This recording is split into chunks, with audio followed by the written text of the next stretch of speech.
نحمده ونصلي ونسلم على رسوله الكريم أما بعد فأعوذ بالله من الشيطان الرجيم بسم الله الرحمن الرحيم قال الله تبارك وتعالى في القرآن المجيد والفرقان الحميد يا أيها الذين آمنوا استعينوا بالصبر والصلاة إن الله مع الصابرين. وقال الله تبارك وتعالى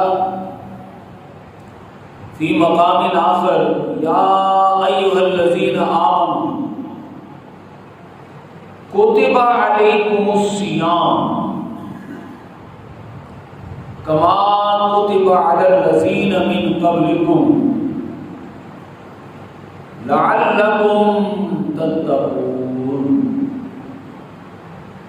وقال الله تبارك وتعالى في مقام آخر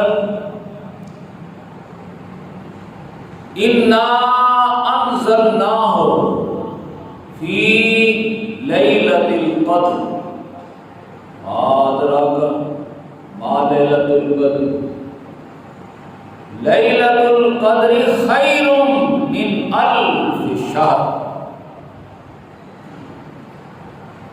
وقال الله تبارك وتعالى شهر رمضان الذي أنزل فيه القرآن. وقال الله تبارك وتعالى إن هذا القرآن يهدي للتي هي أقوم. وقال رسول الله صلى الله عليه وسلم إذا دخل رمضان فتحت أبواب الجنة وغلقت أبواب النار وسلسلت الشياطين.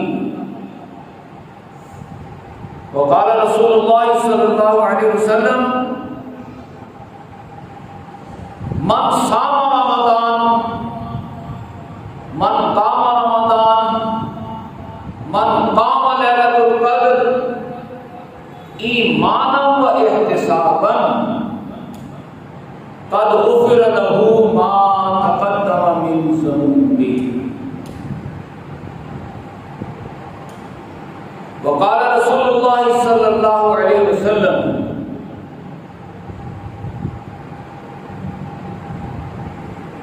كم من صائم ليس له من صيامه إلا الجوع والعطش.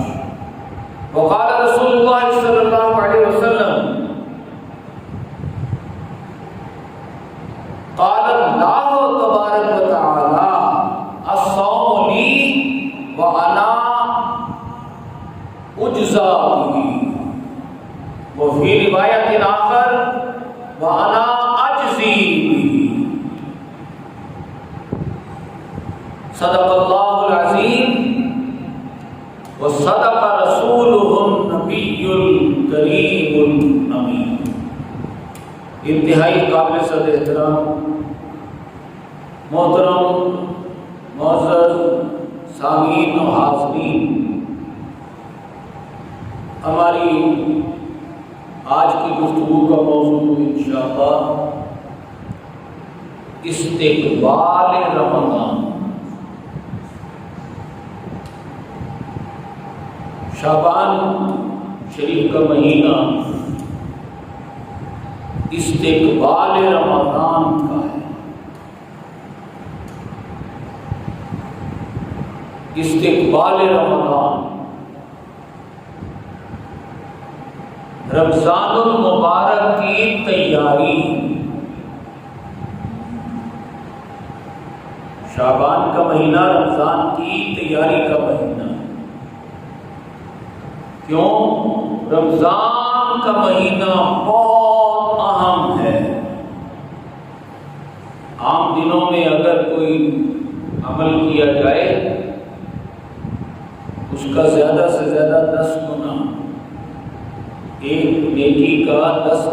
کے برابر اجر ملتا ہے، اور رمضان المبارک میں اگر وہی عمل کیا جائے تو کم از کم اجر 70 گنا زیادہ ہو جاتا ہے۔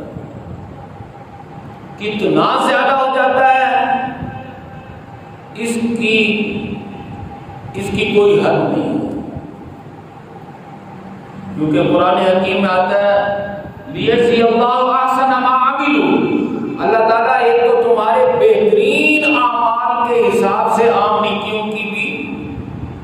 نیکیوں کا اجر بھی بہترین اعمال کے حساب سے دیتا ہے، وَيَزِيدَهُم مِّن فَضْلِهِ، اور اللہ تعالیٰ اپنے پاس سے مزید فضل بھی عطا فرما دے گا۔ آگے پھر فرمایا وَاللَّهُ يَرْزُقُ مَن يَشَاءُ بِغَيْرِ حساب، اب یہ سارے حساب کتاب ایک طرف، اللہ تعالیٰ بے حساب دینے لگتا ہے۔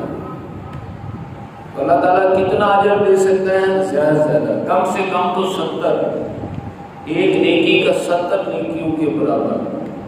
عام دنوں میں ایک نیکی کا زیادہ سے زیادہ 10 نیکیوں کے برابر، لیکن رمضان المبارک میں کم از کم 70، ایک نیکی کا 70 کے برابر، کیونکہ رمضان المبارک کی اہمیت خود ہمارے آقا صلی اللہ علیہ وسلم نے یوں ارشاد فرمائی۔ آج استقبال رمضان کا مطلب ہے کہ ہم رمضان مبارک کی اہمیت سمجھ کر آج سے ہی تیاری شروع کر دیں، تاکہ اس اہمیت سے فائدہ اٹھا سکیں جو غیر رمضان میں میسر نہیں ہے،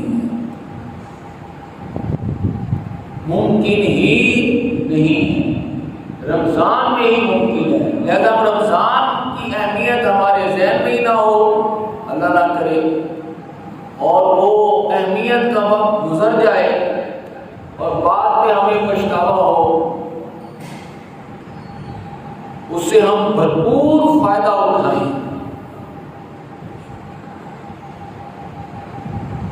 کیسے فائدہ اٹھائیں گے؟ ہمیں پتہ ہونا چاہیے رمضان المبارک کی اہمیت،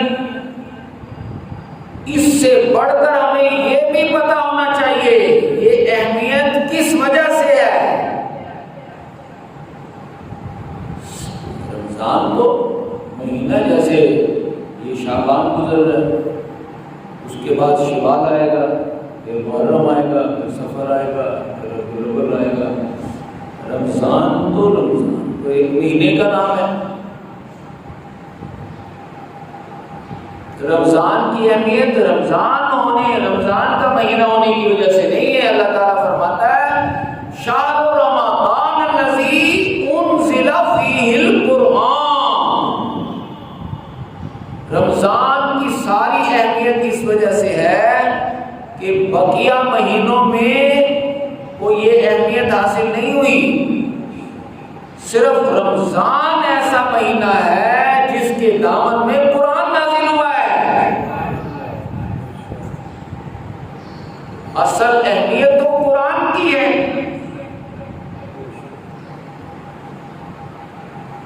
اور اگر سچ پوچھو تو قرآن تو اہمیت اس وجہ سے ہے کہ وہ صاحب قرآن پر نازل ہوا ہے، یعنی ہمارے آقا کائنات تاجدار انبیاء صلی اللہ علیہ، اصل اہمیت تو حضور کی ہے۔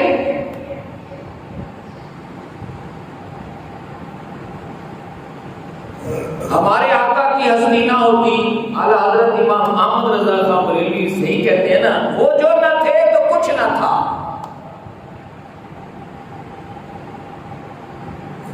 اللہ ہی اللہ تھا، اللہ تو تھا نا، اللہ تو ہے، اللہ تو رہے گا،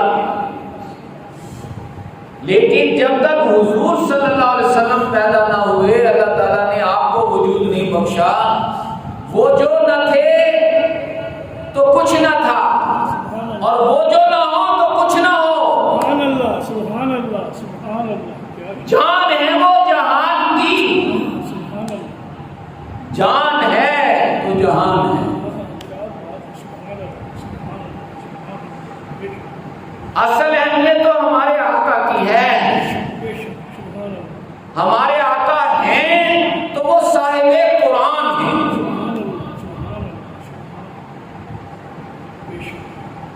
رمضان اس لیے ہے کہ اس کے دامن میں قرآن ہے. ویسے تو قرآن 30 برس نازل ہوتا رہا. آپ پوچھیں کہ سارا قرآن رمضان میں نازل ہوا ہے. ہاں اللہ تعالیٰ کہتے ہیں اِنَّا أَنزَلْنَاهُ فِي لَيْلَةِ الْقَدْرِ. ہم نے ایک رات میں شب قدر میں قرآن کو نازل کر دیا. سبحان اللہ سبحان اللہ سبحان اللہ. ہمیں حقائق بتاتے ہیں. 13 برس تو مکہ میں نازل ہوتا رہا. جو نازل ہوتا یہ دیکھتا یہ رمضان ہے یا نہیں, یہ شب قدر ہے یا نہیں, نازل ہوتا رہا. اور 10 برس مدینہ میں نازل ہوتا رہا. رمضان قرآن تو 23 برس نازل ہوتا رہا. لیکن یہ صحیح ہے 23 برس نازل ہوتا رہا, لیکن عالم محفوظ سے, لوح محفوظ سے لوح دنیا پر لیلۃ القدر میں نازل ہو گیا. سبحان اللہ سبحان اللہ سبحان. وہاں سے نجمن یعنی تھوڑا تھوڑا, جیسے اللہ تعالیٰ کا حکم ہوتا ہے جبریل علیہ السلام قرآن کا وہ حصہ لیتے تو قلب اطہر پر نازل کرتے ہمارے آقا کا. وہ 23 برس تک نازل ہوتا ہے. ایک لمحے میں بھی نازل ہوا شب قدر میں. وہ لوح محفوظ سے لوح دنیا پر نازل ہوا جہاں جبریل کی پہنچ تھی. وہ وہی قرآن ہے جو آج ہمارے سامنے الحم سے شروع ہوتا ہے اور ناس پر ختم ہوتا ہے. ورنہ جو مکہ میں نازل ہوئے قرآن جو آیات وہ تو اس طرح نہیں نازل ہوئی نا. وہ تو اقرأ بسم ربک الذی خلق پہلی ہے, الیوم اکملت لکم دینکم وہ آخری. قرآن نازل ہونے میں تو اقرأ بسم ربک الذی سے شروع ہوتا ہے. آپ کو پتہ اکثر کو پتہ ہی الیوم اکملت لکم دینکم واتممت علیکم نعمتی ورضیت لکم الاسلام دینا. اس پر آیت قرآن ختم ہو گیا نازل ہونے میں. پہلی آیت وہ ہے, آخری آیت اس کے بعد, اس سے پہلے کوئی آیت نہیں تھی, اس کے بعد کوئی آیت نہیں. تو قرآن تو اس طرح یہاں سے شروع ہے یہاں پر ختم. نزولی ترتیب اور ہے. لوح محفوظ پر ترتیب وہ ہے جو آج ہمارے سامنے. سبحان اللہ سبحان اللہ سبحان اللہ. لوح محفوظ پر الحم سے شروع ہوتا ہے قرآن, پھر سورہ بقرہ آتی ہے, سورہ آل عمران آتی ہے, سورہ نساء آتی ہے, سورہ مائدہ آتی ہے, چلتے چلتے سورہ الناس آتی ہے. بات سمجھے. رمضان کی بہت اہمیت ہے, لیکن رمضان کی اہمیت وہی جانے گا جو قرآن کی اہمیت کو سمجھے. سبحان اللہ. اور قرآن کی اہمیت وہی جانے گا جو تاج دار انبیاء کی اہمیت کو جانے. سبحان اللہ سبحان اللہ سبحان اللہ. یہ ایک دوسرے سے لنکڈ ہے معاملہ, ایک دوسرے سے پیوستہ ہے. سمجھے. ساری اہمیت تو ہمارے آقا کی وجہ سے ہے, اور آقا کی اہمیت کا پتہ قرآن سے چلتا ہے. اور قرآن جس گھڑی نازل ہو گیا, جس رمضان میں جس مہینے میں نازل ہو گیا, وہ بھی بابرکت بنتی گئی. سمجھے. تو رمضان کی اہمیت ہمارے آقا دو جہان صلی اللہ علیہ وسلم فرماتے ہیں اذا داخل رمضان. حدیث پاک ہے, ہمارے آقا فرماتے ہیں صلی اللہ علیہ وسلم کہ جب رمضان کا مہینہ شروع ہوتا ہے, بھئی آج اگر نظر آ جائے, جس دن چاند نظر آ جائے گا تو اگلے دن سحری کھائیں گے, روزہ رکھیں گے, تو وہ رمضان کا مہینہ شروع ہو گیا، جب عید کا چاند نظر آ گیا روز ہو گیا، مہینہ ختم ہو گیا۔ جب رمضان کا مہینہ شروع ہوتا ہے نا تو اللہ تعالیٰ نے رمضان کی ان گھڑیوں کو یہ اہمیت دی ہے۔ اب یہ دیکھیں نا، رمضان کی اہمیت اور باقی گھڑیوں میں فرق ہے نا، کیوں ہے؟ وجہ اس کی یہ ہے، حضور فرماتے ہیں صلی اللہ علیہ وسلم، فتحت ابواب الجنہ، فوراً آرڈر ہوتا ہے جنت کے سارے دروازے کھول دو۔ یہ اہمیت ہے تو ہے نا، یہ اہمیت ہے رمضان کی۔ آرڈر ہوتا ہے جتنے بھی جنت کے دروازے سارے کے سارے کھول دو۔ کیوں؟ کیونکہ رمضان آ گیا ہے۔ غلقت ابواب النار، جہنم کے سارے دروازے بند کر دو۔ باقی مہینوں میں تو ایسا نہیں ہوتا نا، باقی مہینوں میں تو جہنم کے دروازے کھلے ہوتے ہیں، جنت کے دروازے بند ہوتے ہیں، بوقت ضرورت جنت کے دروازے کھلتے ہیں، ورنہ ہر وقت تو جہنم کے دروازے کھلے رہتے ہیں۔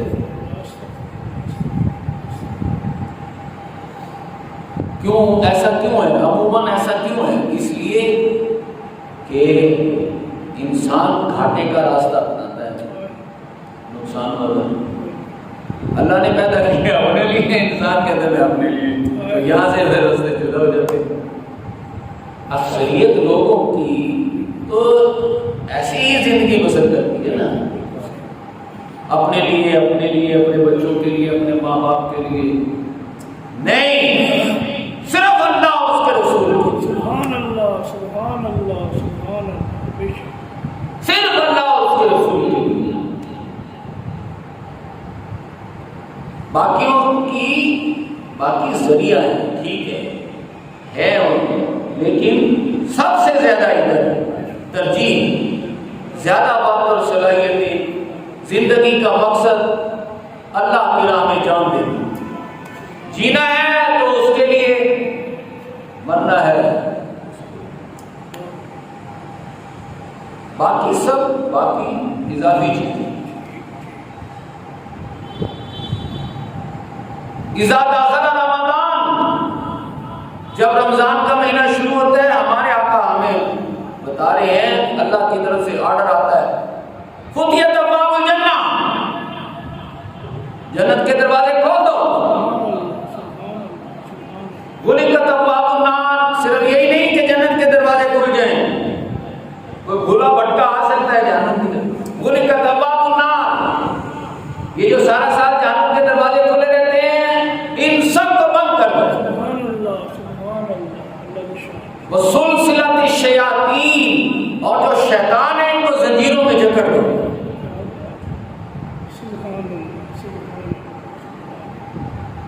یہ رمضان کی اہمیت ہے نا، یہ رمضان کی اہمیت۔ رمضان میں دو کام ہونے چاہیے، ایک روزہ اور ایک قرآن۔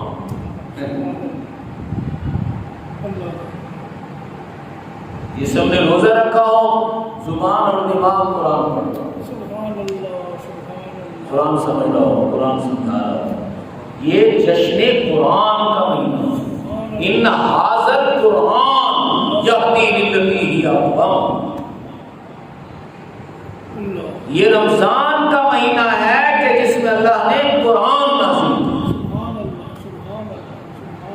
ہم تو گھنٹے ڈیڑھ گھنٹے میں تراویح پڑھ کے فارغ ہو جاتے ہیں،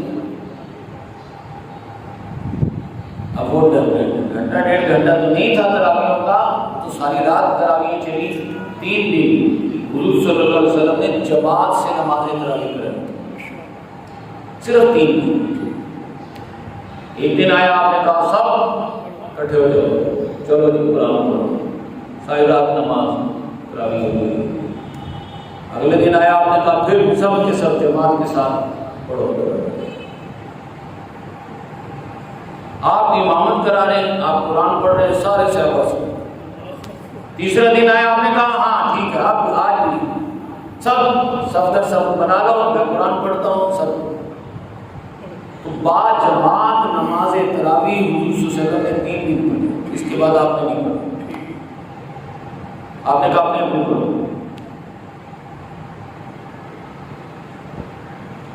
اکثر صحابہ کرام ساری ساری رات قرآن شریف سارا دن یاد کرتے، سارا سال یاد کرتے، قرآن پڑھتے، سمجھتے، عمل کرتے، مشکلات برداشت کرتے، لیکن جب رمضان کا مہینہ آ جاتا تو ساری ساری رات قرآن، نماز تراویح ساری رات قرآن پڑھنے کا نام ہے۔ سمجھا ہوا قرآن، پڑھا ہوا قرآن، یاد قرآن، اس سے اللہ سے ہم کلام، یہ نماز تراویح ہے۔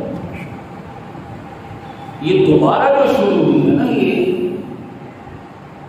دوبارہ جب شروع ہوئی یہ حضرت عمر رضی اللہ تعالیٰ عنہ کے نام میں شروع سمجھے؟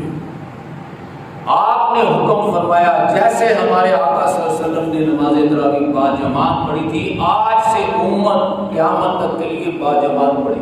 سبحان اللہ، سبحان اللہ۔ کیوں میں دیکھ رہا ہوں وہ ساری ساری رات قرآن پڑھنے کا جوش و جذبہ مان پڑ گیا، لہذا کم از کم معین تعداد میں مناسب مقدار میں قرآن کا پڑھنا لازمی قرار دیا۔ یہ نہیں کہ صحابہ کرام وہ لازمی 20 رکعتیں پڑھنے کے بعد اپنے اپنے گھروں کو چلے جاتے تھے، کچھ چلے جاتے تھے، کوئی بیمار، کوئی بوڑھے، کوئی مسعود، کوئی تھکے ہوئے، لیکن اکثر صحابہ کرام ساری ساری رات اپنی نماز 20 پڑھ لی، 20 پڑھنے کے بعد اپنی اور رکعتیں ساری رات جاری نہیں۔ لیکن چونکہ اکثریت جو ہے وہ اس میں وہ جوش و جذبہ ٹھنڈا پڑ گیا تو آپ نے ارشاد فرمایا، حکم فرما دیا۔ اس کے بعد سے پورے عالم اسلام میں آج تک رمضان شریف میں باجماعت نماز تراویح جاری ہے۔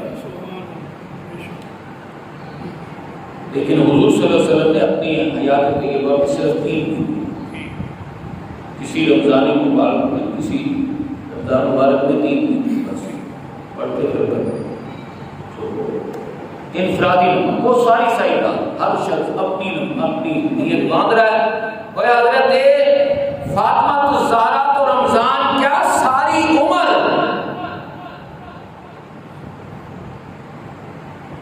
تقریباً ہر رات بھی ان کی ایسی گزرتی تھی کہ عشاء کی نماز کے لیے آپ نیت باندھتی اور ادھر بلال فجر کی اذان دے دیتے تھے، ابھی دوسرے سجدے کی نوبت ہی نہیں آتی۔ سبحان اللہ، سبحان اللہ، سبحان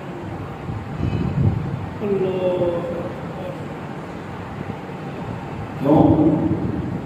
سوچا جائے کیوں؟ آپ تو سب سے لاڈلی ہیں کائنات میں، یہ سب سے لاڈلی کا یہ حال ہے۔ کیوں؟ آپ نے کام کھول دیے تھے۔ ان یا فاطمہ تو بنت محمد،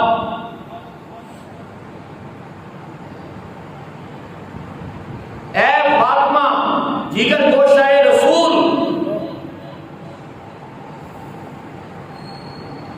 میری سب سے لاڈلی بیٹی، کان کھول کے سن لو، انقذی نفسک من النار، اپنے آپ کو آگ سے بچانے کی فکر کرنا۔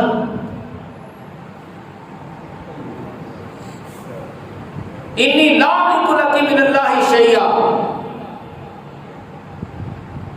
سمجھ لو اس حقیقت کو، اس معاملے میں میں تمہارے کسی کام نہیں آؤں گا۔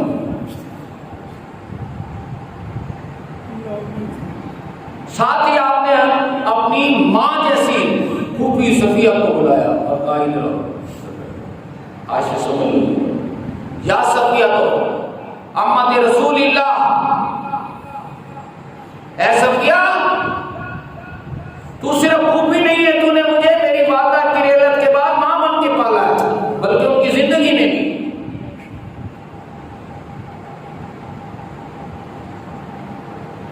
میں تجھے اپنی والدہ مائدہ حضرت آمنہ کا درجہ دیتا ہوں، لیکن سن لو، انقذی نفسک من النار، انی لا املک لک من اللہ شیئا،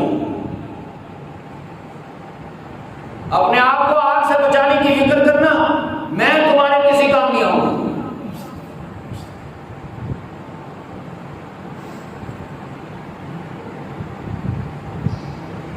اس کا اثر نظر آ رہا ہے، حضرت فاطمہ میں بھی نظر آ رہا ہے، حضرت صفیہ میں بھی نظر آتا ہے۔ بدبختی ہم پر مسلط ہے، ہم میں نہیں نظر آتا۔ ہم کہتے ہیں ہم بخشے بخش رہے ہیں،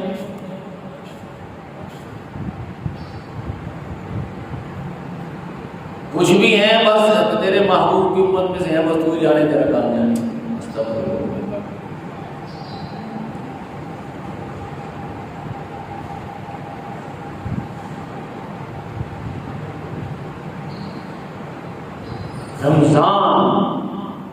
رمضان میں قرآن، رمضان کی اہمیت میں نے ابھی بتائی ہے نا، کیوں ہے؟ قرآن کی وجہ سے۔ اور قرآن کی اہمیت کیا ہے؟ کم از کم 8 حقوق ہیں قرآن کے، وہ ادا کرو، ورنہ قرآن گریبان پکڑ لے گا، اور جب قرآن نے گریبان پکڑ لیا تو کون چھڑائے گا؟ رمضان اور قرآن۔ حدیث پاک سنے میں آپ کو سناتا ہوں، اللہ تعالیٰ ہمیں عمل کی توفیق عطا فرمائے۔ آپ نے فرمایا الصیام والقرآن یشفعان للعبد، قرآن اور رمضان دونوں وہ قیامت کی گھڑی جب کہ نفس نفسی کی پڑی ہوگی، انبیاء بھی کہیں گے نفسی نفسی، وہ ایسا خطرناک دن ہے کہ جہاں انبیاء کرام کو نفس نفسی کی پڑی ہوگی، اور تو اور کس کی بات کریں؟ ایسے نفس نفسی کے عالم میں قرآن اور رمضان دو بدلیوں کی صورت میں ظاہر ہوں گے، رحمت کی بدلیاں، یہاں کے سورج سوا نیزے پر ہوگا اور ہر چیز جل کر راکھ ہو رہی ہوگی، کتنی گرمی ہوگی، اس گرمی میں اس آپا دھاپی نفسا نفسی میں رمضان اور قرآن دو بدلیوں کی صورت میں سے رحمت کی بدلیاں۔ یقول القرآن اے ربی، قرآن کی بدلی اللہ سے مخاطب ہوگی، اے ربی انی منعت النوم باللیل، پروردگار دیکھو یہ وہ میرے بندے ہیں، اللہ تیرے بندے ہیں جو دن بھر تھکے ہوتے تھے، چاہتے تھے کھا پی کر جلدی سے آرام کریں سو جائیں، لیکن یہ سونے پر مجھے ترجیح دیتی تھی، نماز تراویح پڑھتے،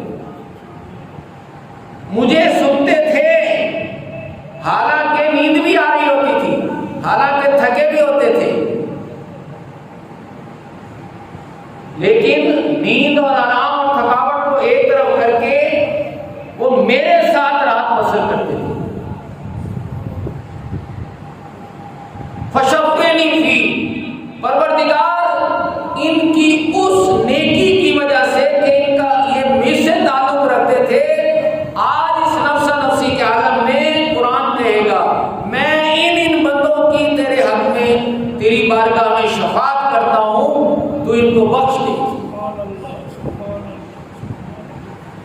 یقول الصیام، اب آ جائے گا رمضان، روزے، اے ربی انی منعت الطعام والشہوات بالنہار، پروردگار میں وہ تیرا رمضان ہوں، میں وہ تیرے روزے ہوں۔ یہ بندے بھوکے بھی ہوتے تھے، پیاسے بھی ہوتے تھے، اور جذبات شہوت میں پاگل بھی ہوتے تھے، لیکن یہ بھوک اور پیاس کی بھی پرواہ نہ کرتے، نہ شہوت کی پرواہ کرتے، بلکہ میرا حیا کرتے تھے۔ میری وجہ سے بھوکے پیاسے ہونے کے باوجود اس کے کہ کھانا سامنے ہوتا، پینا سامنے ہوتا، بیوی جذبات شہوت کی تسکین کا سامان ہوتا، لیکن یہ ایک طرف رکھ کر تیری رضا کے لیے میرے ساتھ وقت گزارتا، روزے الصیام یقول الصیام اے ربی انی منعت الطعام والشہوات بالنہار فشفینی فی، ان روزے داروں کو بخش دے۔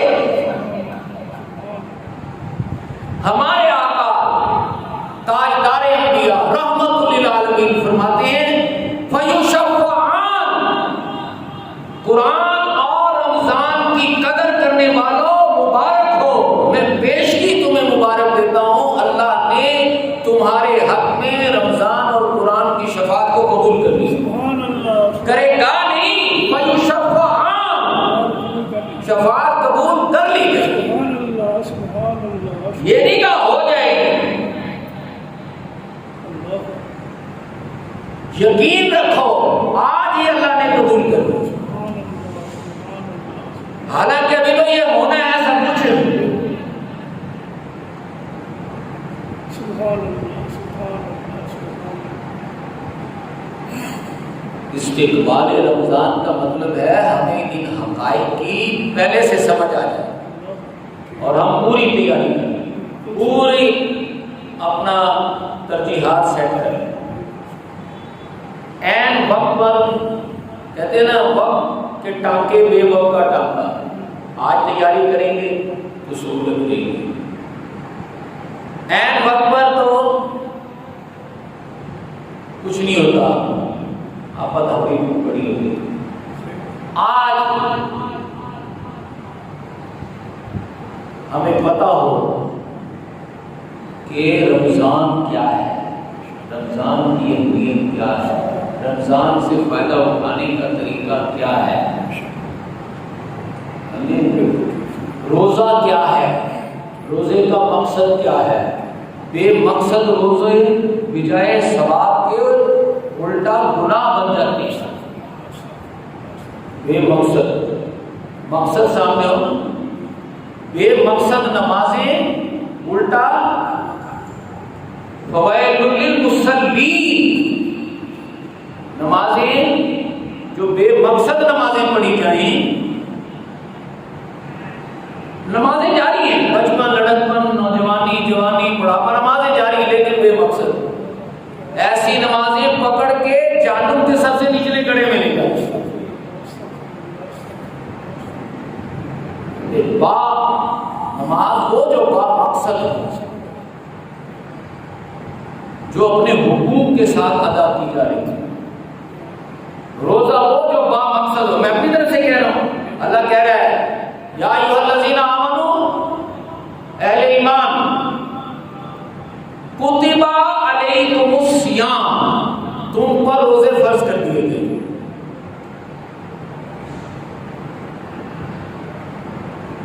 اب چونکہ حضور کی امت کوئی پہلی امت تھوڑے ہی آخری ہے، حضور پہلے نبی تھوڑے ہی آخری ہے،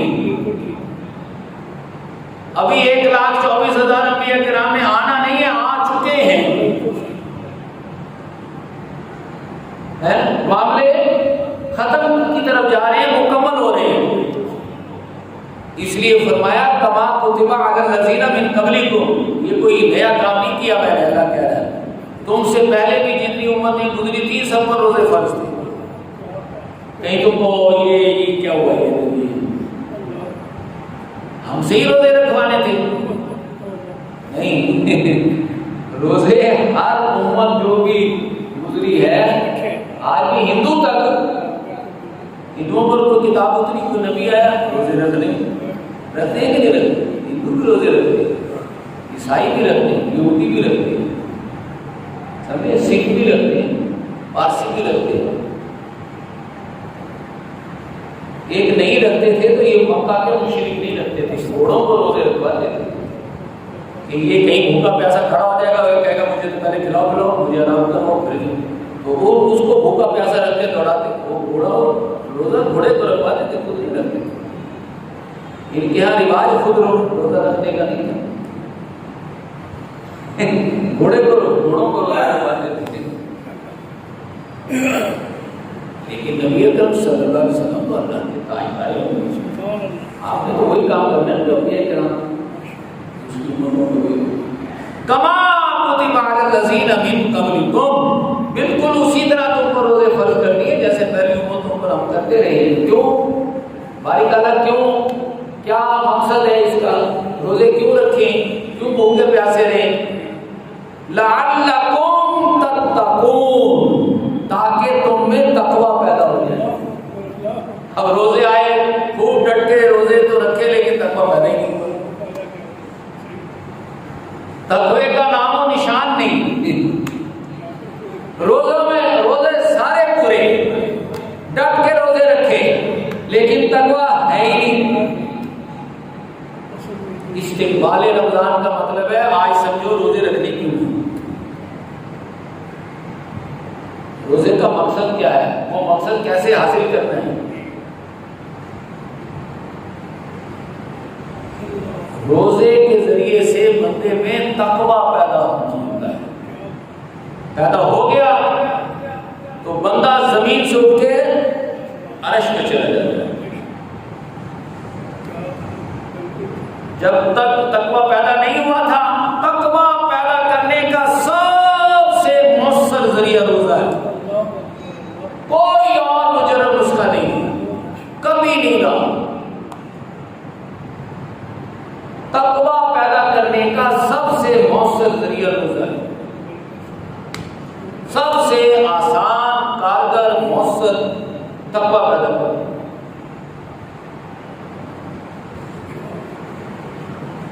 خود تقوی کیا ہے؟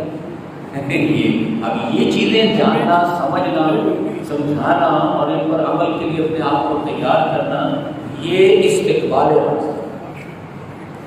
اس کو کہتے ہیں استقبال رمضان.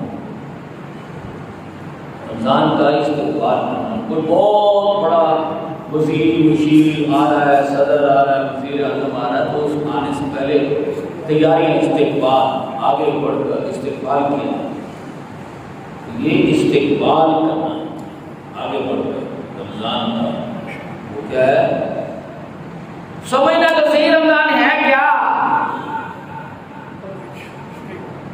رمضان کی اہمیت ہے جیسے میں نے بیان کیا. جہنم کے دروازے بند، تھوڑی اہمیت ہے. جنت کے دروازے کھل گئے، تھوڑی اہمیت. وہ جو انسان کا سب سے بڑا دشمن، انسان کا تو نہیں کہنا چاہیے، مسلمان کا، مومن کا، وہ شیطان. سلسلۃ الشیاطین، چلو جگڑ دیے گئے. یہ صرف رمضان میں، یہ رمضان کی یہ سارا اہتمام اللہ تعالیٰ کیوں کر رہا ہے؟ قرآن اور روزے، تاکہ بندہ اس کے ان چیزوں سے بچ کر، یکسو ہو کر، اور رمضان اور قرآن کی اصل اہمیت، اصل تقاضے ان کو پا سکے، اصل تقاضے پورے کرے اور ان کی اہمیت اور ان کی سعادتوں اور ان کی برکتوں سے فیضیاب ہو سکے. دو چیزیں اللہ پاک نے دی ہیں، قرآن. رمضان میں قرآن یعنی نماز تراویح، صرف نماز تراویح نہیں، قرآن کے 8 حقوق ہیں، ان کی ادائیگی میں بندہ کمر کس ہے. اگر آج تک کوئی تھوڑی بہت کمی رہی بھی ہے، کوئی کوتاہی رہی بھی ہے، غفلت رہی بھی ہے، تو انسان اس کو ایک طرف رکھتے ہوئے سب سے پہلے اسے پڑھے. نہیں پڑھنا آتا تو پڑھنے کی صلاحیت حاصل کرے. پڑھنا آتا ہے تو پڑھے. قرآن تو ہے ہی پڑھنے کے لیے. قرآن کا تو نام ہی اللہ نے بار بار پڑھی جانے والی چیز رکھا ہے. اس کا نام ہے پتھر، اس کا نام ہے ڈنڈا، سریا، اس کا نام ہے مائی. تو اللہ کا جو کلام ہے اس کا کیا نام ہے؟ قرآن. قرآن کا مطلب ہے پڑھتے رہو، بس زندگی بھر پڑھتے رہو، پڑھتے پڑھتے ہی جاؤ. اس کے پڑھنے کی کوئی حد نہیں. پڑھو پھر سمجھو. پڑھنا سمجھنا تو عمل کے لیے ہے. پہچان جاتی ہے.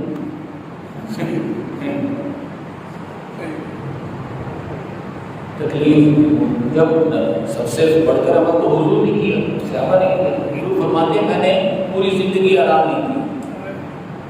کیا کیا؟ تکلیف بھی برداشت. کتنی؟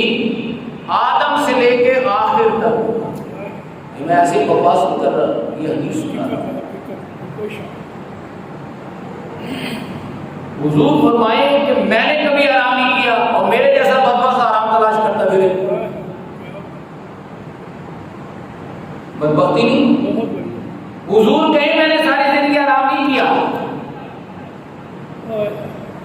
کیا کیا؟ تکلیفیں برداشت کی. میں کیوں مجھے ڈانٹا پہ نہ چکے, مجھے کوئی تکلیف نہ برداشت. تو پھر خالی کلی کلمہ ہوا نا. اگر خالی کلی عاشق رسول ہوا نا. عاشق رسول کہاں سے ہے؟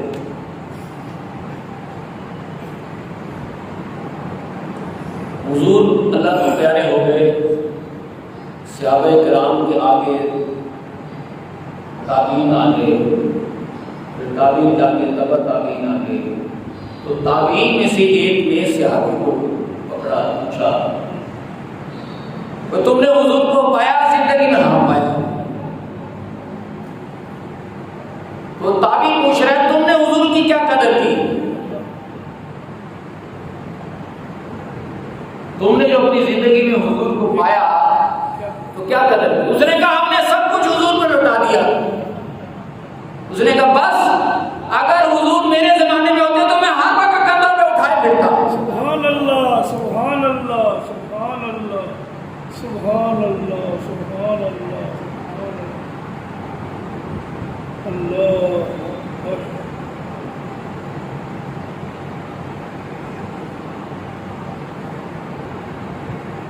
رمضان کی ساری اہمیت ہے قرآن, اور قرآن کے 8 حکم. سب سے پہلے تو اسے پڑھا جائے, اسے سمجھا جائے. پڑھنا سمجھنا کس لیے؟ عمل میں, اور عمل میں آتی ہے مشکلات کو اللہ اور اس کے رسول کی محبت میں برداشت کرتا چلا. سرے تسلیم غم ہے جو مزاج یار میں. جب آپ لہو لہان ہو گئے طائف میں اور آپ کی نبوت و رسالت کا مذاق بنایا عام لوگوں نے, مکہ میں کبھی ایسا ماحول نہیں. ہاں مکہ میں مفاد پرست تو آپ کی مخالفت کرتے تھے. عوام الناس آپ سے دین احترام محبت کا رشتہ. لیکن طائف میں عوام الناس نے جب آپ کی نبوت و رسالت کا مذاق اڑایا اور آپ پر پتھراؤ کیا اور آپ کو گمان ہوتے رہے, تو آپ نے کیا کہا؟ آپ نے کہا مولا میں تیری راہ میں لہو لہان ہوا تو خوش ہوا, تو خوش ہوا مجھے کیا پرواہ. اس طریقے سے میں نے تجھے راضی کر لیا, تو راضی ہو گیا. تبھی تو شیخ سعدی کہتے ہیں سرے تسلیم غم ہے جو مزاج یار میں. سپردم و تو آیا ہے کہ تو دانی حساب و کم و پیش رہا. اے اللہ میں نے اپنا معاملہ تیرے حوالے کر دیا ہے. میں تو چاہ بھی نہیں سکتا جب تک تو نہ چاہے, اور تو ہے فعال لما یرید. تو جو چاہتا ہے کر گزرتا ہے, تو معاملے کو تیرے حوالے کر دیتا ہوں. تو جب بندہ اپنا عام مومن کی یہ شان ہے کہ وہ اپنے معاملات اللہ کے حوالے کر دے, تو جس شان سے شانیں سب بنی ہے وہ اللہ پر کتنا توکل کرتے ہیں. نعرہ تکبیر, نعرہ رسالت. جب عام مومن کے ایمان کا یہ پہلا سٹیپ ہے اپنے آپ کو اللہ کے حوالے کرو, اپنے معاملات اللہ کے حوالے کرو. تو جو آقائے دو جہاں ہیں انہوں نے کتنے معاملات اللہ کے حوالے کیے ہوں گے. سبحان اللہ, سبحان اللہ. اسی لیے تو آپ نے فرمایا اللہم اشکو بصی و حزنی اللہ.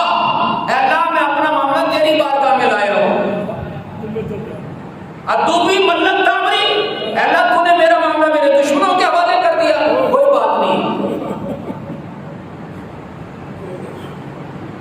فلم یکن علیہ غضب فلا ابالی، اللہ میں تیری راہ میں لہو لہان ہوا، معاذ اللہ استغفر اللہ، تو ناراض تو نہیں نہ ہوا؟ تو راضی ہوا ہے نا؟ جب تو راضی ہو گیا تو مجھے لہو لہان ہونے میں کیا پرواہ؟ کیا بات ہے، کیا بات ہے، سبحان اللہ سبحان اللہ سبحان اللہ. بہت اچھا. ایک صحابی ہیں حضرت عبداللہ بن جہش رضی اللہ تعالیٰ عنہ، بہت ہی حضور جا کے کھڑے ہوئے، تیر آتے گئے کھاتے گئے، آتے گئے کھاتے گئے، ہاتھ مبارک میں سارا شر ہو گیا، 70 زخم آئے، سر پھٹ گیا، بے ہوش ہو گئے. پانی ڈالا، حضور نے کہا اس کو پانی ڈالو، ان کو پانی ڈالا، ہوش گیا. تو پوچھنے لگے ما فعل رسول اللہ، یہ بتاؤ ہمارے آقا کا کیا حال ہے؟ انہوں نے کہا وہ تو خوش ہیں، وہ تو ٹھیک ہے. کہنے لگا پھر ان مصیبتوں کی کیا پرواہ؟ کیا بات ہے، کیا بات، سبحان اللہ. اچھا ہو گیا، مقصد پورا ہے. ہمارے آقا ٹھیک ہے نا؟ کیا بات. تو اس سے آگے کیا چاہیے؟ اور حضور کے ٹھیک ہوتے ہوئے یہ مصیبتیں کیا کہتی ہیں؟ ان کی کیا پرواہ؟ کیا بات، کیا بات. ایک صحابیہ ہیں، ان کو پتہ چلا غزوہ احد میں حضور شہید ہو گئے، افواہ اڑ گئی نا، وہ گھر سے نکلی، دوڑی غزوہ احد کی طرف، دوڑے جا رہی ہیں. رستے میں جو لوگ ملتے ہیں وہ کہتے ہیں مائی جان آپ کے خامی شہید ہو گئے. آپ نے کہا کوئی بات نہیں، مجھے حضور کا بتاؤ. کہ حضور تو خیریت، دوڑے جا رہی ہیں. ان کا آپ کے بیٹے شہید ہو گئے. آپ نے کہا ان کو چھوڑو، تم حضور کا بتاؤ. سبحان اللہ سبحان اللہ. ان کا آپ کے دوسرے بیٹے بھی شہید، انہوں نے کہا ان کو چھوڑو، حضور کا بتاؤ.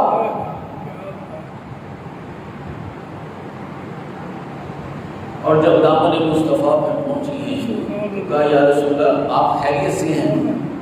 تو کیا پرواہ، کیا بات ہے، کیا بات. آپ تو خیریت سے ہیں نا؟ آپ خیریت سے ہیں تو سارے ہی سبے خیر ہیں، سب خیر ہی ہے.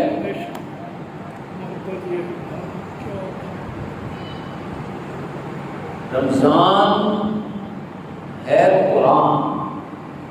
اچھا یہ تو 4 باتیں ہیں نا، پڑھنا، سمجھنا، عمل کرنا، مشکلات برداشت کرنا. 4 اور ہیں، پڑھانا، اسی کام میں لگ جانا. یہ نبیوں کا کام، یہ ہمارا بحیثیت امت ہمارا پہلا کام ہے. ہم تلاش کرتے پھرتے کام، وہ کام ملے، بے روزگار ہے کام ملے. ہم سے بڑا بدبخت کوئی ہے؟ کام تو موجود ہے، کرتے نہیں. پڑھانا، سمجھانا، عمل کی دعوت دینا اور اس میں مشکلات برداشت کرنا، اس سے بڑا کوئی کام ہے؟ اور یہ وہ کام ہے جو 40,000 درہم کا پلس سرمایہ کاروبار کرنے والے چھوڑ کے اس کاروبار پہ لات مار کے اس کام میں لگتی. تو بعد الانبیاء، انبیاء کی تو شان ہی ہے، اور بعد الانبیاء کا مقام پا جاتا ہے. سیدنا صدیق اکبر کیسے پائے؟ ایسے ہی کلمہ پڑھنے سے، نمازیں پڑھنے سے، قرآن شریف حفظ کرنے سے. ہاں صرف ان چیزوں سے نہیں، اس کو کاروبار بنا. اصل کاروبار تو یہ ہے، اصل ملازمت تو یہ ہے، تنجیکم من عذاب علیم، دردناک عذاب سے بچانے والا کاروبار. اور کیا چاہیے؟ ہم سمجھتے ہیں کہ یہ بے روزگاروں کا کام ہے، کسی کو روزگار نہ ملے تو بس کرتا ہے، ٹائم گزاری کے لیے. ایسے نہیں ہے، اور یہی تو اصل کام ہے. آج ہمارے کل دوسرے دن اللہ نے دنیا آگے کیا کر کے آیا، کتنا کمایا، کتنی فیکٹریاں بنائی، کتنے بچوں کو جنرل وغیرہ بنایا، کتنا نہیں. یہ پوچھا جائے وہاں تو پہلا سوال ہونا ہے مرنوں کا، دوسرا سوال ہونا ہے مادینوں کا. اور ان دونوں سوالوں کی کی جڑ اور بنیاد تو حضور کی ذات ہے. ما کنت تقل فی ھذا الرجل، ان ہستی کو پہچانتے ہو؟ ان کے نقش قدم پر چلنے کی کتنی کوشش کی. جس نے کوشش ہی نہیں کی وہ تو پہچان ہی نہیں سکے گا، جس نے کوشش کی ہوگی وہ پہچان. وہ باقی کو کوئی پہچان وغیرہ نہیں. جو اپنے کاموں میں لگا رہا ہوں تو کیا پہچان ہوگی. جو رہا ہی حضور کے خیال میں ہوگا اس کو پہچان، اس کو پہچان ہوگی. ایک بزرگ فرماتے ہیں ایک شخص کو بڑی شدت سے بڑا تھا کہ مجھے حضور کی زیارت کریں. بڑے وظیفے، بڑے طریقے، بڑے جس سے پوچھتا ہے اس سے پوچھتا، بڑے بڑے مولویوں سے، بڑے بڑے صوفیوں سے، بڑے بڑے عالموں سے پوچھتا ہے کہ مجھے یار یہ کہ بس مجھے حضور کی زیارت. کسی کا اس کا چل گیا سمجھے اسے حضور کی زیارت. کیا دیکھتا ہے؟ ہمارے آقا صلی اللہ علیہ وسلم اور چاروں صحابہ کرام گاڑی میں بیٹھے ہیں، آرام سے مزے کرتے جا رہے ہیں. زیارت ہوگی. اب جب زیارت ہوگی تو دیکھا اس نے اچانک وہ ایک اونچی چڑھائی پہ چڑھنے لگے گاڑی میں، اور چڑھ جانے کے لیے تعلیم اس کے لیے تھی، اس کو دکھانا تھا. زیارت اس کو کرائی جا رہی ہے تو وہ چڑھتے چڑھتے جب ایسے چلی تو وہ گاڑی چڑھ نہیں سکی تو وہ واپس گئے. اب وہ بھاگا ادھر ادھر دیکھنے، اگر ادھر کھائی وہ پتھر تلاش کرنے کے لیے دوڑا. سارے بڑے بڑے پتھر ہیں، وہ کہاں سے پکڑ کے دے ٹائروں کے نیچے. آ کر جو دیکھا اسے، اب ملا تو اسے کچھ نہیں اٹھا کے رکھنے کے لیے نیچے. تو آ کر جو اس نے دیکھا تو دیکھا کہ چاروں ٹائروں کے نیچے چاروں صحابہ نے سر دیے ہوئے ہیں. اللہ اکبر، اللہ اکبر، اللہ اکبر، اللہ اکبر.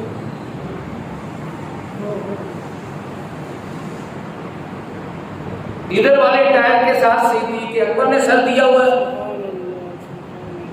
ادھر والے ٹائر کے ساتھ حضرت عمر نے سر دیا، ادھر پچھلے ٹائر کے ساتھ حضرت عثمان غنی سر دے دیے، اور ادھر حضرت حیدر کرار. اور آواز آئی اور دیدار کے متلاشی، تجھے دیدار اس لیے کرایا تھا کہ تو پتھر تلاش کرنے جائے.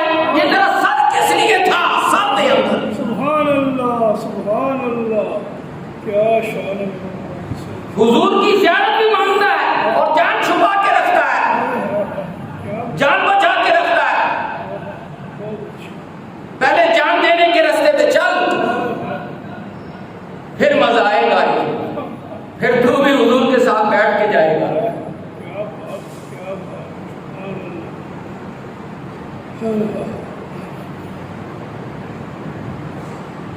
حضور کے عاشق بننے کا سب سے بہترین موقع رمضان، قرآن اور روزہ. آپ نے فرمایا اللہ تعالیٰ ہمیں استقبال رمضان کا مطلب ہے پہلے سے ہمیں سمجھنا ہے، یہ نہ ہو گزر بھی جائے اور پھر پتہ چلے گا نہیں. آنے سے پہلے آپ نے فرمایا کم انسان کی لیس لہ من صیامہ الا الجوع والعطش. بہت سے روزے دار، اب میں کیسے سمجھاؤں کہ بہت کم من کا جو لفظ آتا ہے عربی، کم من صائم، بہت سے روزے دار. اس کا مطلب یہ ہے اگر 500 لوگ یہاں بیٹھے ہیں تو جلدی کی، ورنہ سارے کے سارے گھر سب اکثریت ایسی ہے. کم من صائم لیس لہ من صیامہ الا الجوع والعطش. بہت سے روزے دار ایسے ہیں جو روزے رکھتے ہیں لیکن ان کے روزے انہیں سوائے بھوک و پیاس کے کچھ نہیں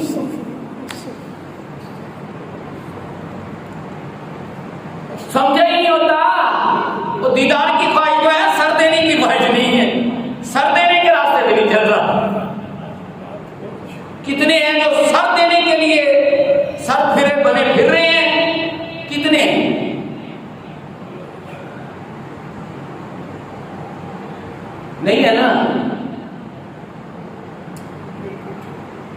کو گرو میں عاشق رسول، ہاں تو کس چیز کا عاشق رسول ہے؟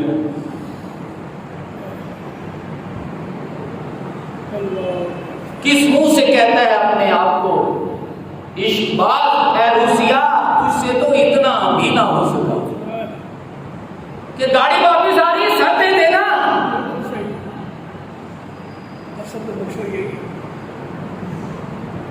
زندگی لگاؤ نا اس طرح، جینا مرنا کرو نا، یہ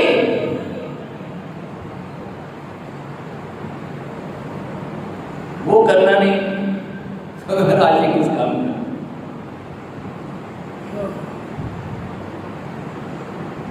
بہت سے روزے دار ایسے ہیں جو روزے تو رکھتے ہیں اور روزوں سے روزے سوائے پیاس، لیکن جو روزے سے تقویٰ پیدا کر لیں، جو قرآن سے تمسک پیدا کر لیں، 8 چیزوں میں لگ جائیں، ان کی کیا شان ہوتی ہے؟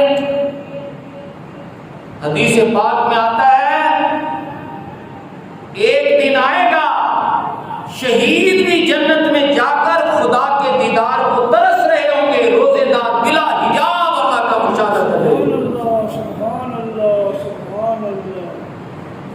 اللہ کہے گا صوم لی، تو نے روزہ میرے لیے رکھا، والا مجزا بھی، میں اپنے دست قدرت سے تجھے دوں گا،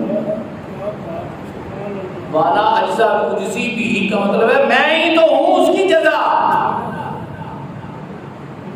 اللہ اپنے جلوہ حسن کو بے نقاب کرے، اور بندہ مومن جو روزے دار ہوگا، جو قرآن کی اہمیت کے لیے اپنے آپ کو قرآن کے ساتھ تمسک رکھے گا، قرآن سے شغف رکھے گا، قرآن کے حقوق ادا کرے گا، نماز تراویح پڑھے گا، روزے رکھے گا، وہ پھر اللہ کا دیدار، اللہ پاک ہمیں تیاری کرنے کی توفیق۔ آمین ثم آمین۔ وعلینا